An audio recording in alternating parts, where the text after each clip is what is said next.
હું કોવિડ-19 માટે જાગૃતિ રહીશ છતાં હું આજ જીવલેણ વાયરસના ફેલાવાનો રોકવામાં પૂરતી સાવધાની રાખવાનું વચન આપું છું.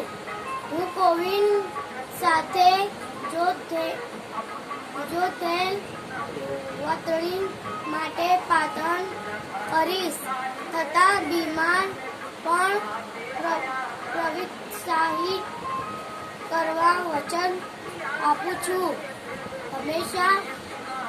હું હંમેશા મારા શારીરિક તેમજ સામાજિક ફરજ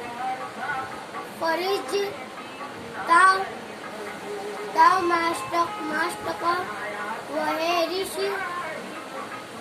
હું હંમેશા બીમાર વ્યક્તિઓ સાથે જમતા સમયે ફૂટનું અંતર રાખશો. હું હંમેશા મારા અપનાવનાર સાથે અને પ્રાચીન સ્વટ ચોપડા આપણે સૌ સાથે મળીને